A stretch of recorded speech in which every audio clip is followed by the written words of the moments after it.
Extrait du livre de Sanpe Goscinny, Le petit Nicolas a des ennuis.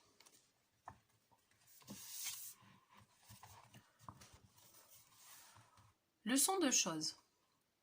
Demain, nous a dit la maîtresse, nous aurons une leçon de choses tout à fait spéciale. Chacun de vous devra apporter un objet, un souvenir de voyage de préférence. Nous commenterons chaque objet, nous l'étudierons, et chacun d'entre vous nous expliquera son origine et les souvenirs qui s'y rattachent. Ce sera à la fois une leçon de choses, un cours de géographie et un exercice de rédaction. « Mais quel genre de choses il faudra apporter, mademoiselle ?» a demandé Clotaire. « Je vous l'ai déjà dit, Clotaire, » a répondu la maîtresse, « un objet intéressant, qui est une histoire. » Tenez, ça fait de cela quelques années, un de mes élèves a apporté un os de dinosaure que son oncle avait trouvé en faisant des fouilles. Un de vous peut-il me dire ce qu'est un dinosaure ? Agnan a levé la main, mais on s'est tous mis à parler des choses qu'on apporterait, et avec le bruit que faisait la maîtresse en tapant avec sa règle sur son bureau, on n'a pas pu entendre ce que racontait ce sale chouchou d'Agnan. En arrivant à la maison, j'ai dit à papa qu'il fallait que j'apporte à l'école une chose qui serait un souvenir terrible de voyage. « C'est une bonne idée, ces cours pratiques, » a dit papa. « La vue des objets rend la leçon inoubliable. Elle est très bien, ta maîtresse, très moderne. Maintenant, voyons, qu'est-ce que tu pourrais bien emmener ?» La maîtresse a dit, j'ai expliqué, que ce qu'il y avait de plus chouette, c'était les os de dinosaures. Papa a ouvert des yeux tout étonnés et il m'a demandé « Des os de dinosaures ? En voilà une idée.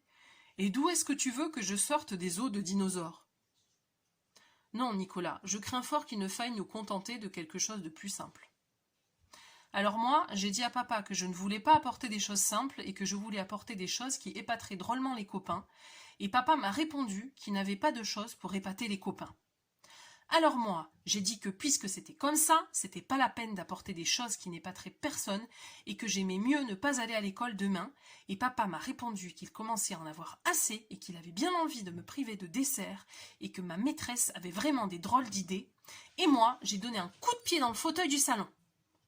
Papa m'a demandé si je voulais une claque, je me suis mise à pleurer et maman est arrivée en courant de la cuisine. « Quoi encore ?» a demandé maman. « Je ne peux pas vous laisser tous les deux seuls sans qu'il y ait des histoires ? Nicolas, cesse de pleurer. Que se passe-t-il ?»« Il se passe, a dit papa, que ton fils est furieux parce que je lui refuse un os de dinosaure. » Maman nous a regardés, papa et moi, et elle a demandé si tout le monde était en train de devenir fou dans cette maison. Alors papa lui a expliqué et maman m'a dit « Mais enfin, Nicolas, il n'y a pas de quoi en faire un drame. Tiens, il y a dans le placard des souvenirs très intéressants de nos voyages. Par exemple, le gros coquillage que nous avons acheté à Bain-les-Mers quand nous y sommes allés en vacances. »« C'est vrai ça, a dit papa, ça vaut tous les os de dinosaures du monde, ce coquillage. » Moi, j'ai dit que je ne savais pas si le coquillage épaterait les copains, mais maman m'a dit qu'il trouverait ça formidable et que la maîtresse me féliciterait.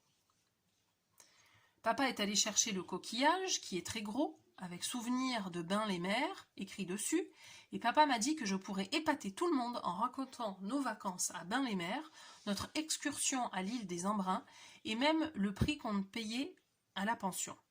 Et si ça n'épatait pas les copains, c'est que les copains étaient difficiles à épater. Maman a rigolé, elle a dit qu'on passe à table, et le lendemain, je suis partie à l'école, fière comme tout, avec mon coquillage enveloppé dans du papier marron. Quand je suis arrivée à l'école, tous les copains étaient là, et ils m'ont demandé ce que j'avais apporté. « Et vous ?» j'ai demandé. « Ah, moi, je le montrerai en classe », m'a répondu Geoffroy, qui aime bien faire des mystères. Les autres non plus ne voulaient rien dire, sauf Joachim, qui nous a montré un couteau le plus chouette qu'on puisse imaginer.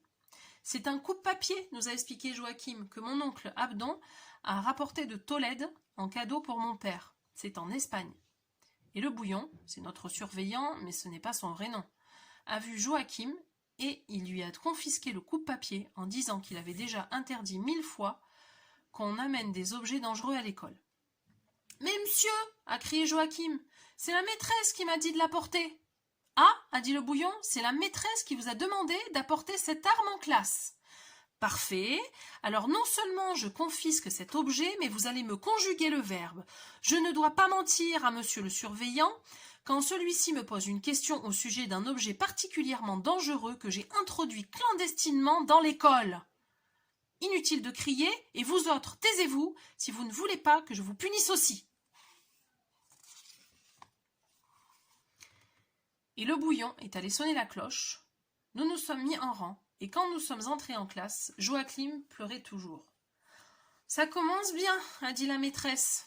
« Eh bien, Joachim, que se passe-t-il » Joachim lui a expliqué. La maîtresse a poussé un soupir. Elle a dit que d'apporter un couteau n'était pas une très bonne idée, mais qu'elle essaierait d'arranger ça avec Monsieur Dubon, et ça, c'est le vrai nom du bouillon. « Bon, » a dit la maîtresse, « voyons un peu ce que vous avez apporté. Mettez les objets devant vous sur votre pupitre. » Alors, on a tous sorti les choses qu'on avait apportées.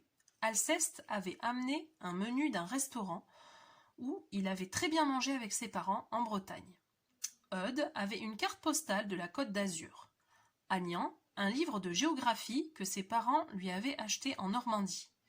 Clotaire a apporté une excuse, parce qu'il n'avait rien trouvé chez lui, mais c'est parce qu'il n'avait pas bien compris. Il croyait qu'il fallait apporter des os. Et Mexan et Rufus, ces imbéciles, ont apporté chacun un coquillage. « Oui, » a dit Rufus, « mais moi, j'ai trouvé le mien sur la plage, la fois où j'ai sauvé un homme qui se noyait. »« Ne me fais pas rigoler, » a crié Mexan. « D'abord, tu ne sais même pas faire la planche, et puis après, si tu l'as trouvé sur la plage, ton coquillage, pourquoi est-ce qu'il y a écrit dessus « Souvenir de plage des horizons » ? Ouais, j'ai crié. « Tu veux une baffe » m'a demandé Rufus. « Rufus, sortez » a crié la maîtresse, « et vous serez en retenue jeudi. Nicolas, Mexan, tenez-vous tranquille si vous ne voulez pas être punis aussi. » « Moi, j'ai apporté un souvenir de Suisse, » a dit Geoffroy, avec un gros sourire tout fier. « C'est une montre en or que mon père a achetée là-bas. »« Une montre en or » a crié la maîtresse. « Et votre père sait que vous l'avez apportée à l'école ?»« Bah non, » a dit Geoffroy. « Mais quand je lui dirai que c'est vous qui m'avez demandé de l'amener, il ne me grondera pas. »« Que c'est moi qui ?» a crié la maîtresse. « Petit inconscient, vous allez me faire le plaisir de remettre ce bijou dans votre poche. » « Moi, si je ramène pas mon coupe-papier, mon père va drôlement me gronder, » a dit Joachim. « Je vous ai déjà dit, Joachim, que je m'occuperai de cette affaire, » a crié la maîtresse. « Mademoiselle, » a crié Geoffroy, « je ne retrouve plus la montre. Je l'ai mise dans ma poche, comme vous me l'avez dit, et je ne la retrouve plus. »« Mais enfin, Geoffroy, » a dit la maîtresse, « elle ne peut pas être bien loin. Vous avez cherché par terre ?»« Oui, mademoiselle, » a répondu Geoffroy, « elle n'y est pas. » Alors la maîtresse est allée vers le banc de Geoffroy, elle a regardé partout, et puis elle nous a demandé de regarder aussi en faisant attention de ne pas marcher sur la montre. Et Mexan a fait tomber mon coquillage par terre, alors je lui ai donné une baffe. La maîtresse s'est mise à crier, elle nous a donné des retenues, et Geoffroy a dit que si on ne retrouvait pas sa montre, il faudrait que la maîtresse aille parler à son père, et Joachim a dit qu'il faudrait qu'il aille parler au sien aussi pour le coup du coupe-papier. Mais tout s'est très bien arrangé, parce que la montre, Geoffroy l'a retrouvée dans la doublure de son veston, le bouillon a rendu le coupe-papier à Joachim et la maîtresse a levé les punitions. C'était une classe très intéressante et la maîtresse a dit que grâce aux choses que nous avions apportées, elle n'oublierait jamais cette leçon. Et c'est la fin du chapitre.